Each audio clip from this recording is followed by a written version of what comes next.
Welcome to this Talks at Google virtual event. My name is Cheryl Marriott. I'm a UX researcher on the Google Cloud Operations team here at Google. The Cloud Operations team builds products for in-house observability, built-in observability for GCP, designed to monitor, log, troubleshoot, and improve cloud infrastructure, software, and application performance. I'm also a member of Google's Aboriginal and Indigenous Network for Google Aboriginal and Indigenous employees, and I'm really excited to be here for Native American Heritage Month. Before we get started, I want to remind the audience that we will be taking questions towards the end of this talk. As you think of questions throughout the conversation, please be sure to add them to the live chat on the right. I'm very excited to introduce today's guest, Joy Harjo. Joy Harjo is an internationally renowned performer and writer of the Muscogee Nation. She's a poet, musician, and playwright. Joy has served 3 terms as the 23rd Poet Laureate for the United States from 2019 to 2022. And the reason why we're here is just this month, Joy published her most recent book, Weaving Sundown in a Scarlet Light, 50 Poems for 50 Years. She has selected her best 50 poems across her 50 years, beginning with her early discoveries of her own voice and ending with moving reflections of our contemporary moment. This collection is a great introduction for those new to her work, and a great collection of her many unforgettable poems for those who are very familiar. Joy Harjo, it is my pleasure to introduce you and welcome you to Talks at Google. Wow, well, thanks for inviting me, and I'm glad to be here with you. I didn't know you guys had an Indigenous Aboriginal employees group. That's yes. Cool. It's really wonderful. We have a large collection of employees, and it's really great to be able to bring Indigenous people here to talk to all of us today. So thank you so much. How are you doing today? Oh, I'm doing okay. And I hope the noise, suddenly this happens when you're live. It sounds like somebody is moving overhead and the trash truck drove up outside. Of course, every time. No, you sound great. So thank you so much for joining us. We do only have 45 minutes, so I'm going to go ahead and jump right in. So let's start with discussing your book, 50 Poems for 50 Years. Why this book and why now? Well, I've worked with the same editor at Norton, Jill Bialowski, for we realized 30 years. And I had just brought out, what was the last book, that anthology. And it was like a year or two ago, about a year and a half ago, I said, Jill, it's been 50 years since I published my first poems. And I sent her a little description of a possible book. And she said, let's go for it. So it was, they got it done and they produced it beautifully. It is a really beautiful book. So I thought that would be a great opportunity to put a collection out. It's a really, really great collection of books, collection of poems. Can you talk a little bit about the process of, you've got a large body of work. You do all kinds, like I mentioned earlier, you're a playwright, you are a musician. You've written obviously a lot of poems in these past 50 years. Can you talk a little bit about the process that went into narrowing down which pieces to include? A lot of these were like my favorites out of, the ones when I perform, I often use, not all of these. I mean, I go and dig around and use different ones, but I don't know. I thought I picked these out as the best ones. I guess I could have had someone, edit with me and it might have been a little different, but I don't know. I think these are the best ones and they show a wide scope, really kind of a wide scope of what I do, what I do or what I've worked on for, I can't believe it's been 50 years. I was a student, the earliest ones, I was an undergrad student at the University of New Mexico. And the last one in here is, I think, the poem Without, and it was written, of course, just a few years ago. So when you say, do you think of these as like the best ones? In your mind, what makes them kind of the best or stand out to you? Why are these the ones that you keep coming back to? They hold together after time. They, although my poems usually aren't quite so topical. I say that, and then I opened for Anime Pictuaquash, which is very political, very topical. But generally, my poetry voice, the poetry voice is my saxophone voice, is the voice that comes through, when I sing or write. But it's a very demanding voice, and I can't make it work if it doesn't want to, and I can't make it.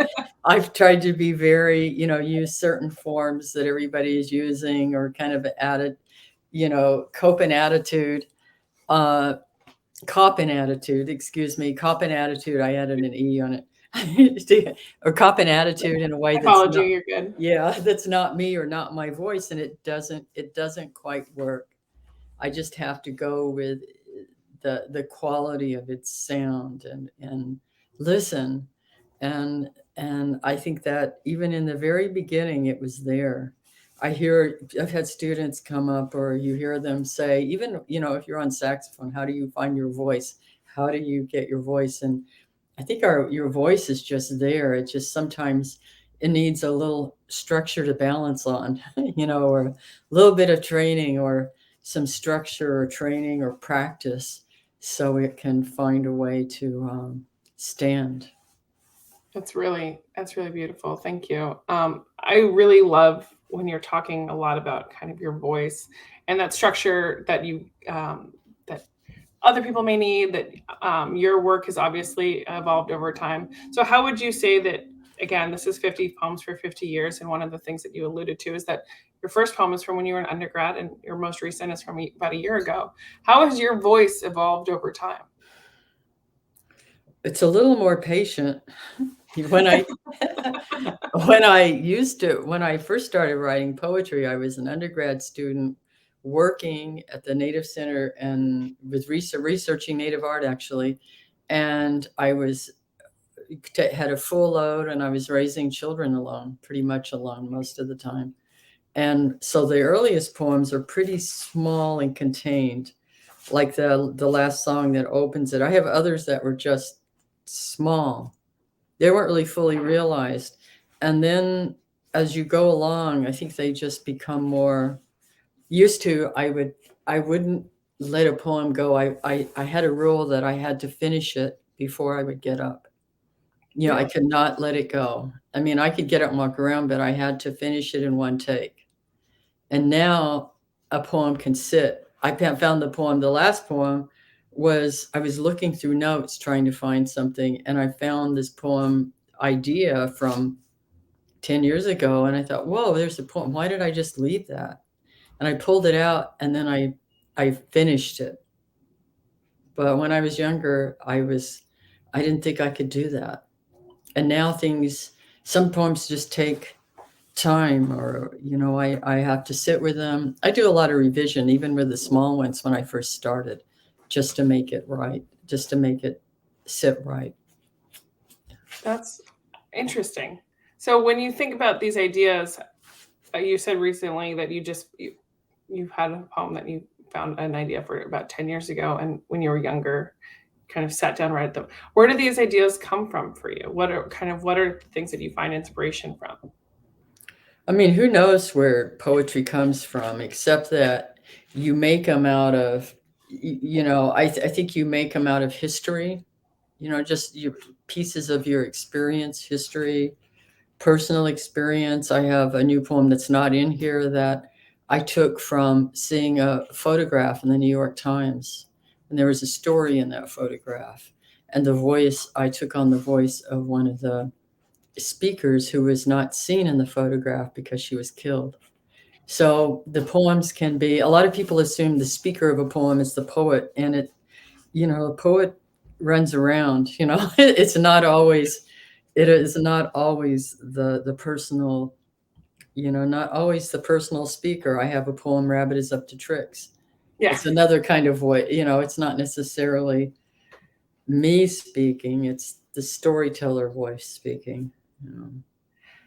Actually, I'm going to come back and ask you something, but I did kind of want to talk about Rabbit is Up to Tricks, if you would mind. I asked if you'd feel comfortable, could you kind of do a little bit of a reading for us if Rabbit is Up to Tricks? Yeah, I can. It's funny how this poem came into its time about 4 years ago. I wrote it. Actually, this was part of a one-woman show I did, Wings of Night Sky, Wings of Morning Light, which I'm going to do for Paula Vogel's series, Bard at the Gate. We're going to tape it. We're going to tape it in March. But this opened the show. this kind of opened the show.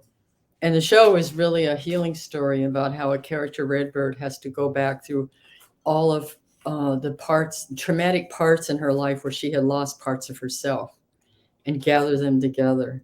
But it opens with Rabbit. In Muskogee tradition, Rabbit is the trickster who shows us, our very human self and what happens when we misbehave.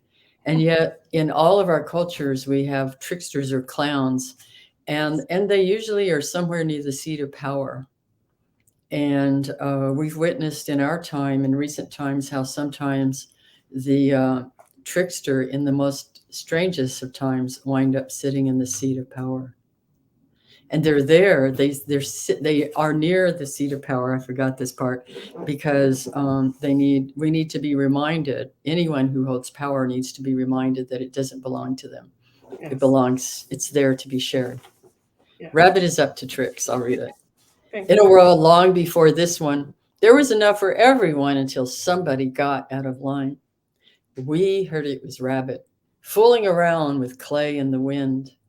Everybody was tired of his tricks and no one would play with him, and he was lonely in this world.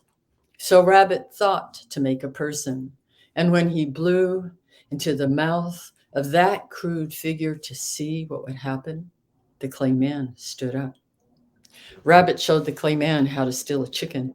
The clay man obeyed. Then he showed him how to steal corn. The clay man obeyed. Then he showed him how to steal someone else's wife. The clay man obeyed. Rabbit felt important and powerful. Clay man felt important and powerful. And once that clay man started, he could not stop. Once he took that chicken, he wanted all the chickens. Once he took that corn, he wanted all the corn. Once he took that wife, well, he wanted all the wives. He was insatiable. Then he had a taste of gold. He wanted all the gold. Soon it was land or anything else he saw. His wanting only made him want more. Soon it was countries. Then it was trade. The wanting infected the earth. We lost track of the purpose and meaning for life. We began to forget our songs, our stories. We could no longer see or hear our ancestors or talk with each other across the kitchen table. Forests were being mowed down all over the world to make more, and Rabbit had no place left to play. Rabbit's trick had backfired. Rabbit tried to call the clay man back, but when the clay man wouldn't listen, Rabbit realized he'd made a clay man with no ears. Thank you. Thank you for reading that. That poem is really meaningful to me on a lot of levels. One, as you're speaking to the positions of power and like the significance of kind of the clay man with no ears, that really last line. But as an Indigenous person, a lot of our stories are like this one. As I was reading your book, I could imagine my grandfather, my Misho, reading, telling me stories similar to this one. I could hear it in his voice. So what has the reaction been like for Indigenous and non-Indigenous people to have stories shared like this, very much in the storytelling kind of styles of our kind of Indigenous ancestors, with your voice and your interpretation? I think each generation takes them and makes them their own. I mean, if you look at Reservation Dogs, I mean, in a way that's taken, there's so much of mythical Muskogee story, mythical storytelling brought into the here and now. Yes. By a generation, by a particular person in a generation, because, every person will tell the stories or have a different style. Reservation Dogs is very Sterling. I've known Sterling for years. It's very Sterling-esque, and kind of storytelling. But that's, I think of every generation as a kind of person, as an entity. And each entity comes in with particular challenges and tasks, and they have a story to tell. And so you take these stories, I was thinking like your grandfather, and the way he was told it was probably very similar, but a little different. I mean, he adds something. Every generation adds something to those stories and enlarges it and makes it their own. Definitely. I know as I tell the stories to my children, it's like trying to recall it the way that it was told, but it's kind of making it more real for my kids. So definitely that I don't think my stories are as beautiful as the way that you rendered the story about Rabbit, but definitely. So kind of continuing along the stream of Indigenous, it is Native American Heritage Month, and your Muskogee heritage is central to so many of your poems. Can you talk about your experience as an Indigenous poet and how your Indigenousness may have influenced your poetry? Well, I'm just who I am. Yep. And, and growing up, I always got along with everybody. I grew up here in Tulsa, Oklahoma, which is also the Muskogee Creek Mm-hmm. Nation Reservation. And that's where I'm speaking to you from right now. And, I grew up here in our neighborhood. We had Seminole. My neighbors were, well, we moved 2 or 3 times, but Seminole, Cherokee, particularly, some Chickasaws, mostly because where we're located, mostly Cherokee and Creek, and non-natives. And I always got along with everybody. And it was like The Outsiders, that book, The Outsiders, and the movie. We had the Socias and the Greasers, and we had native Socias and native Greasers. People, we're human beings, so people fit within all of that. But it's just what was. I think what influenced me culturally, though, because certainly we didn't have native arts and cultures in our curriculum. It might be a little different now, I hope. But it wasn't until I was a student at the Institute of American Indian Arts, which was then in the late 60s a Bureau of Indian Affairs school, but it was an art school, the first time I had native teachers. Oh. And that was, that was big. But when I was going to be an artist. I hadn't planned on being a poet. I mean, who picks out being a poet on career day? He's like, that's not going to work. How are you going to make a living? And when my major changed from art to to creative writing, and it was hard to get scholarships or funding because it wasn't considered necessary. Like a lot of them, when I went to college, you started in 71. I was a little late. I didn't go right into the university from high school. I had to suffer a little. Yeah, I had to suffer a little bit and then made it in there. But most native students, because, a lot of us were, I was like first one in my family on one side, and the other side of the family, I had a grandmother and a great aunt who had gotten their BFAs in art right around when Oklahoma became a state. Oh, wow. Right around that time. So one side I was first generation, the other side not. But what was now? See, I'm getting way out there, and I'm forgetting your I question. could listen to you tell your story all day. I could Yeah. listen to you tell the story all day. That's fine. But anyway, I was very, influenced too by, being with all native. There were native students from all over the country. We were all there as artists. We had to apply to get in. That shifted everything for me because suddenly I wasn't sitting in the back and not talking. We were all there together and we were making art. And that really kind of became a foundational moment for me as somebody who creates, is to have people talking about their tribal nations. We were learning different cultures. It's sort of like being at a United Nations for Native Arts. It was very exciting. And our generation became that generation that shifted the face of contemporary Native art in the country and even in the world. I think about how like I can recall only when I'm back on the reservation and times where I've had the opportunity to be solely surrounded by other Indigenous folks and with kind of shared and different Indigenous experiences. So that must have been incredibly powerful for you. It was. Where are you from? Where are your people? My people are currently I'm Prairie Band Potawatomi, so we Okay. are based in Mayetta, Kansas. So. My dad had a girlfriend from there once. Oh, no way. Yeah, they used to party a lot, and they used to. But she was, yeah. I'm trying to remember her name, but they always had a good time together. Yes. No, it's interesting to me about how Indigenous folks and Native people are kind of connected. There's like 3 degrees of separation within. Yeah, yeah. But so you talked a little bit about kind of that schooling and that experience of being surrounded by other Native people. And a lot of your poetry touches on a lot of the challenges that Indigenous people face, such as being the displacement from our land, because like we're not from Mayetta, Kansas. We are from farther up north, and we're displaced.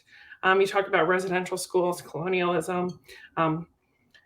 Yet for many of each of these challenging and heartbreaking topics, your poems often end with hope. For me, that kind of experience of tackling a really trying topic and then ending with, perhaps it's just my reading, a bit of optimism was clearly captured in I Give You Back. How do you tackle, like, it's heavy, right, to tackle such topics, and like it very much weighs on our experience as Native people. How do you both tackle those topics, but also kind of it seems like you feel a bit of hope looking forward? Well, if I, because I'm a mother and a grandmother and a great grandmother, I have to carry hope. I mean, here they are. Here, here is the future. And what are we going to give? Yes, we've been through, as Indigenous peoples, we've been through some hellish stuff. I mean, I'm not in my, original homelands either. Our people aren't. And there's stories about that, being forcibly moved gunpoint by the United States government. And, but here we are. We're alive, and we're, making the best of it. But it's seeing the children, and sometimes I wish, and our sense of humor is extremely finely honed. And I wish I was a comedian. And I was very good friends with, and I miss him, Charlie Hill. He was a Oneida comedian. And one time I told him, Charlie, you and I were standing in the back of the line when they were handing out careers, a comedian and a poet. But after I said that, I realized that, that we kind of do the same. It's similar. I mean, we have short pieces. I mean, poems can be long. Some skits can be a little long or be a lot more narrative, and some are more lyrical and short and punchy. And except he gets laughs. And I try to thread humor through, or wryness, or, kind of, okay, I'm aware of this, or I try to be funny at times. But like the last line in the book, watch hyenas drink rain and laugh. Yeah. I like the last poem, that's the end, is like, well, there's always that at the end. If you don't laugh, you'll never make it through.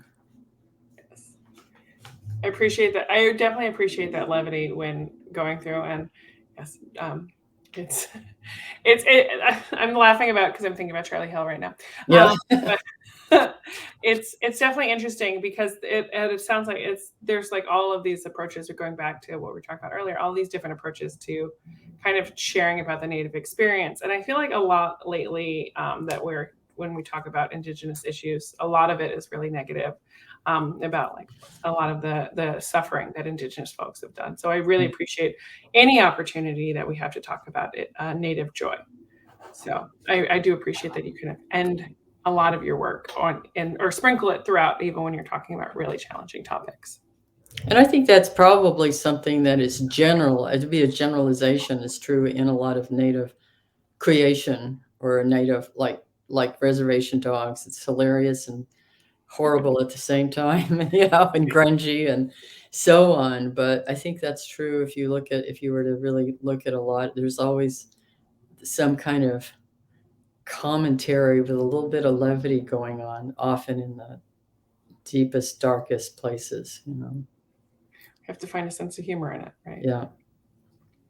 You mentioned part of the motivation for, like, part of the inspiration for that hope is the fact that you are a parent and a grandmother and a great grandmother. I'd like to take kind of one of the recurring themes that goes throughout this book is the experience of being a caregiver, both to our children, but also to our parents. I was wondering if you would feel comfortable kind of sharing the poem with us, Rainy Dawn. Yes, that poem came actually not when my daughter's name. I gave birth to 2 children. People ask me how many children I have, and it depends.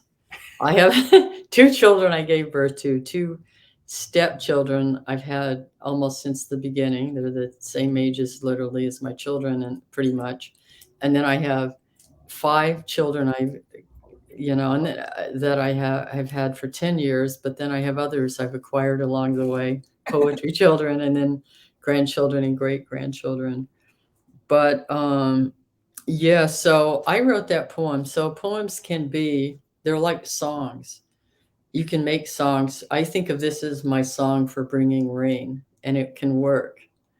And some songs are to say, yes, we loved each other then. Other songs are you can stop a storm. I mean, there's all kinds of things. Some poems are to capture a moment, just like a song. Yeah. To capture a moment in time or to make a statement. So you generally don't go to poems to make statements. You really want something to unfold that you don't. I think of poems of like you want something to happen that you've never heard or seen before, that comes out of a sense of something mysterious, beautiful, and maybe difficult. And that poem happened when I talk about when my daughter Rainy Dawn was born in that hot July afternoon in Albuquerque. And yet I wrote that poem when she was turning 14, at 13 or 14. And that's usually, I've noticed that's the age of independence from from the mother specifically, never the father. Yeah, maybe sometimes the father, but and I knew she was one of those ones. My daughter is brilliant. She's a wonderful bead worker, artist, and she's really brilliant and intuitive. But those are the ones that are the most dangerous, in there.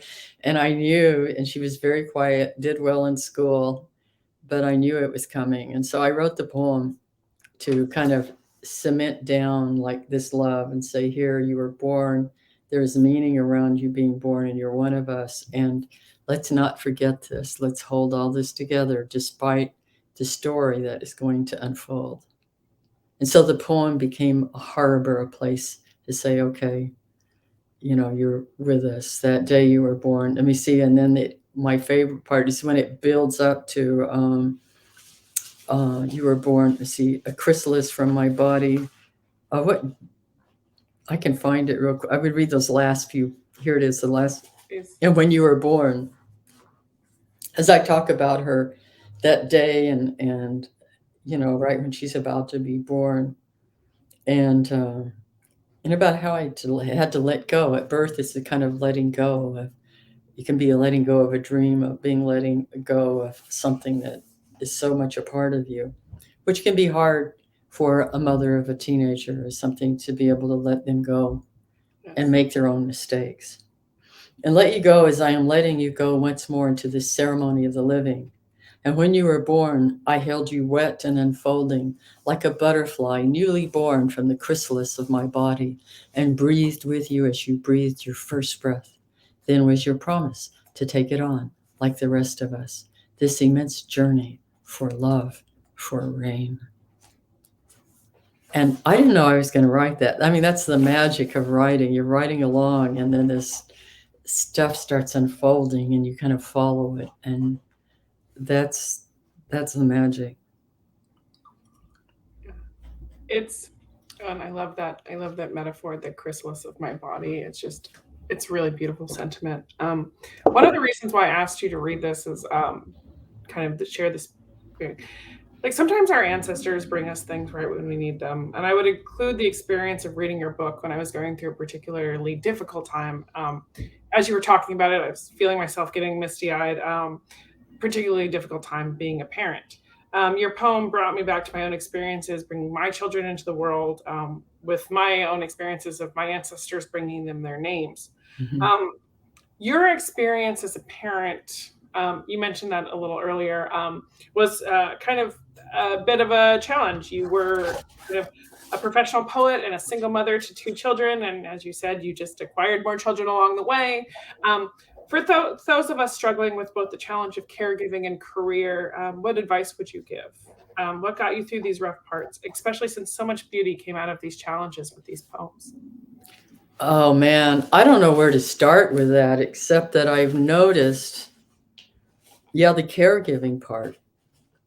It's very difficult. It's very difficult to balance. And even in these times, well, especially there's been a lot of backwards or retrograde movement.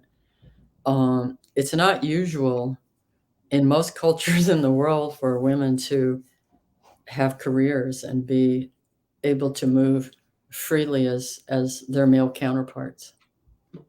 And I know being younger, it was especially, when I was coming up, it especially wasn't that way. So I faced a lot of pushback, especially from some particular then in-laws, or, like, you're taking care of your career. It's like, wait a minute, what I'm doing, this is how I'm bringing in, making a living, and nobody else is, you know, and so it was really not encouraged.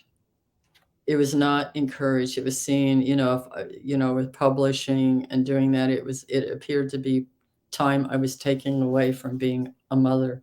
But I supported my family. Sometimes it was a little thin, and I was lucky because, like the poet Leslie Marmon Succo, a novelist, would, if she couldn't do a job, she'd say, "Well, Joy Harjo can. Can she write a script?" I got a job writing a script because they said, "Well, Leslie can't do this. Can you write a script?" And I said, "Yes." This was before YouTube.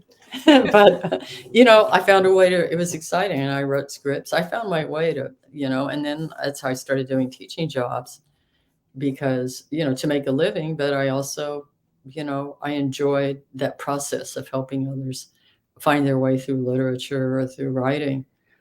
But I pulled it together.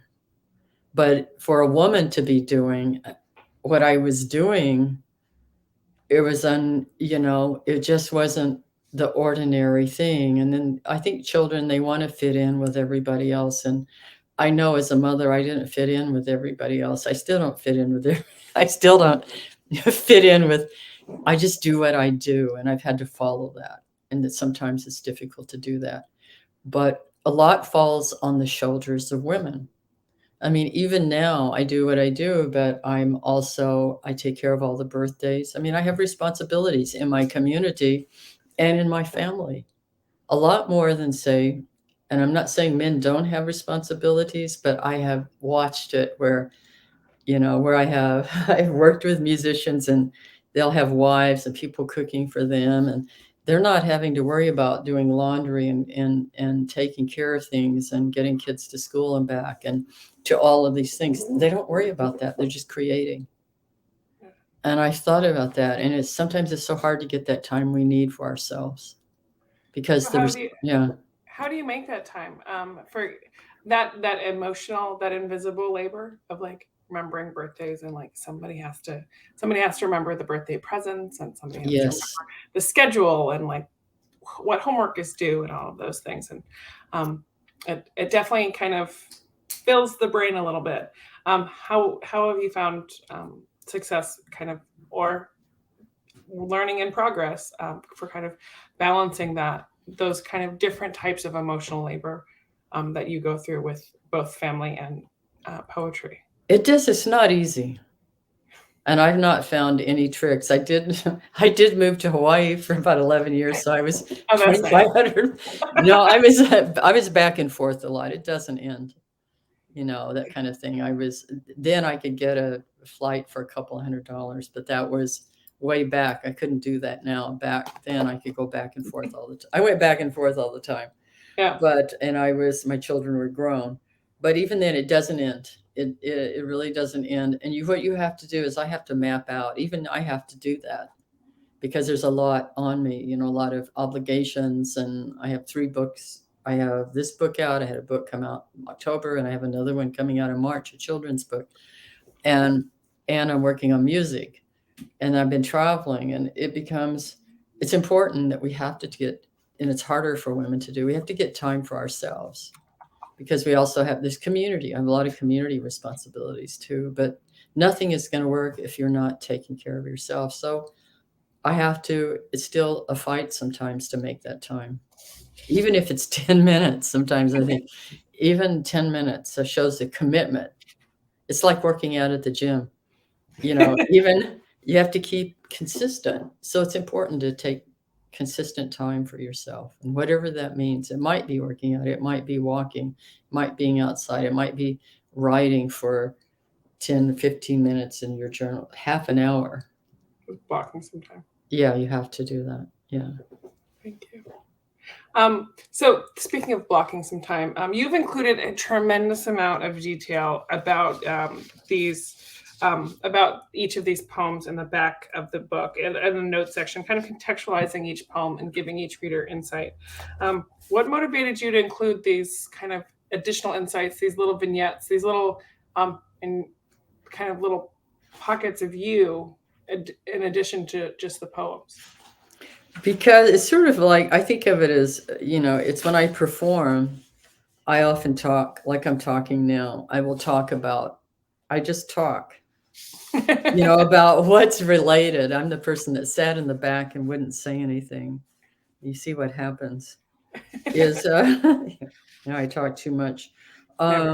Yeah. So I was looking to see what I wrote for Rainy Dawn. But it's not to explain the poems, because that's never, that's not what you do. It's to kind of give context. And I think 50 years, maybe things have changed, or, just to give a certain insight or spin. And sometimes what I write isn't exactly about what the poem, it's not really about what the poem is about, but it just gives a little bit of context. I was thinking about that. It's like you wrote in the notes for how to write a poem in a time of war that you were surprised at how the poem ended. Yes. Is this surprise kind of a common experience for you, or while writing or playing the saxophone or your other mediums? Can you explain this a little bit more before, like, we head off into the audience questions? I'm just kind of curious. What's the process of writing like for you that you can be surprised by a poem's ending? Yeah, I didn't. Sometimes you sit down to write. Sometimes I'll just start writing. I'll write in a journal, and then it just starts developing. I write down notes. If I'm reading something, I hear something, and I have all these down. And I may not even go back and look at it, but I'll know it's there. And I start working off kind of an emotional energy. And this poem, How to Write a Poem in a Time of War, came when I knew we were going. I thought, what do you do with a contradiction? When I took a chair of excellence for 3 years at the University of Tennessee, Knoxville. It was wonderful. And my husband and I went all around that country and saw places our families had lived before removal. And then we were excited to go back home to the place that our relatives and ancestors there fought so hard against leaving. And what do you do with that? And that's how that poem started. I mean, it's like, where do you start? How do you even start? And so for me, a poem is discovery. I don't know where I'm going. I'm just carrying stuff, and I'm interested to see how it's going to turn out. I'm writing down that line. I don't know where I'm going. I'm just carrying stuff, and I'm probably going to put that on a Post-it in front of my computer all the time. Thank you so much, Joy. I have about 1 million more questions to ask you, but I don't want to be the only one. So I'd like to open it up now to the audience to see if there are any additional questions that they'd like to ask you before we wrap up. So Maya wrote a question. Thank you so much for being here. In your view, what is unique about the way a poet sees and exists in the world as opposed to other artists or writers? Well, poetry is a different kind of writing than I do other kinds of writing too, but poetry is more like, I think of it more like singing. And so you're dealing more, particularly, I mean, you have phrasing when you're writing a novel and so on, but in a poem, you're dealing more particularly with phrasing and with rhythm and phrasing and a succinctness that's beyond, it's absolutely necessary. So I don't know, every poet is different, but it's very, I've noticed in groups when you have poets and writers, the poets are all they can kind of put you off. They can be a little, they're a lot more, they seem more concentrated. They're very concentrated, and fiction writers are, out talking stories and gather, these usually longer narrative kind of people.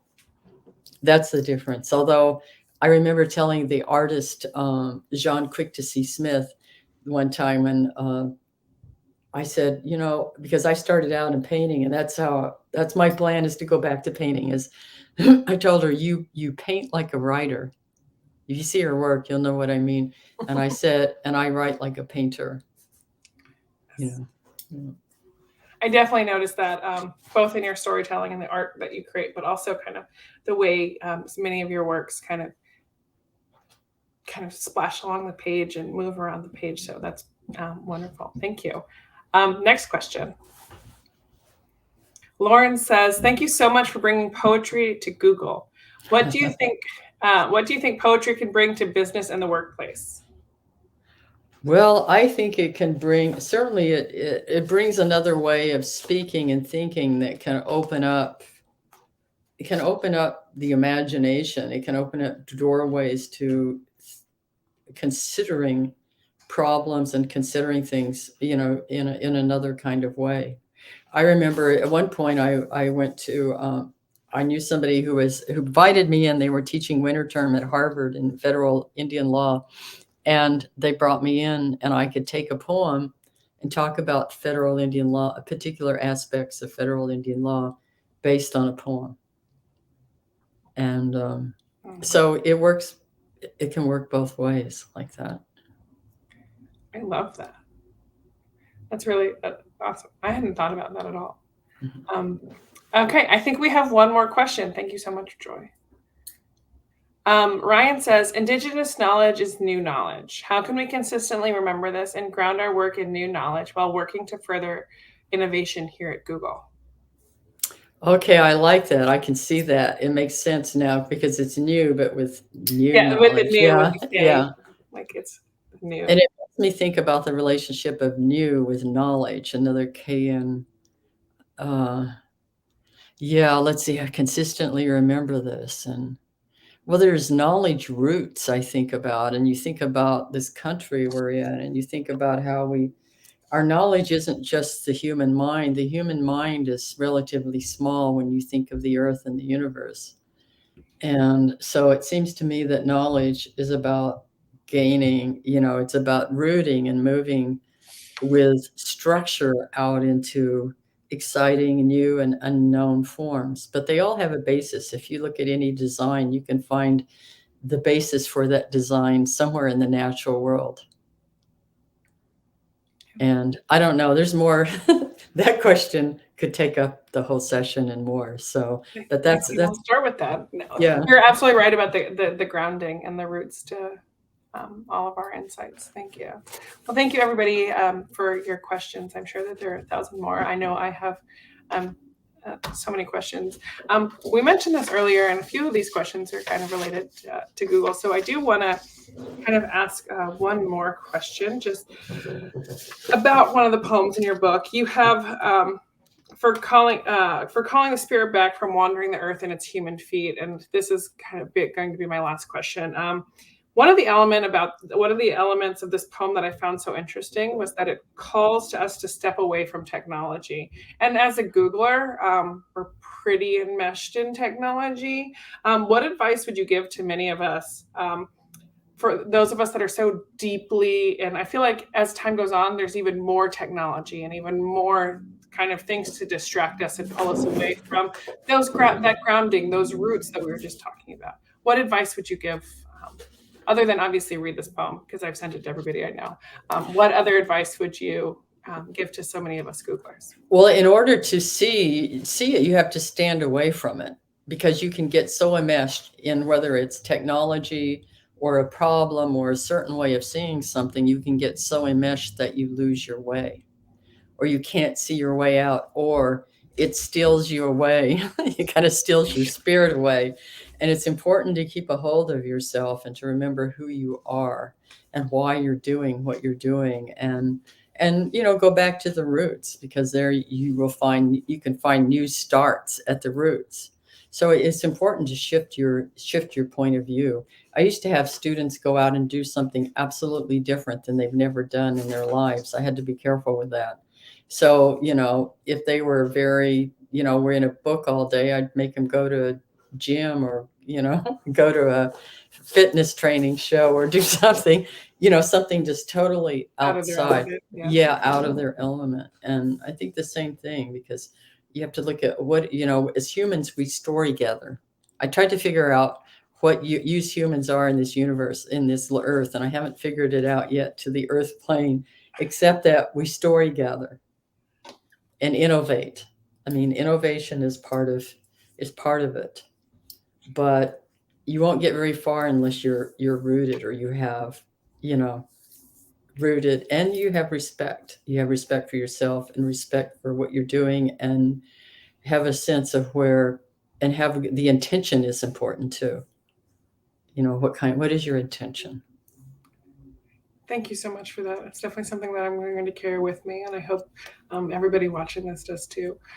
Thank you so much, Joy. This has been a really wonderful 45 minutes for me. Thank you so much. And for everybody, Weaving Sundown and a Scarlet Light, 50 Poems for 50 Years.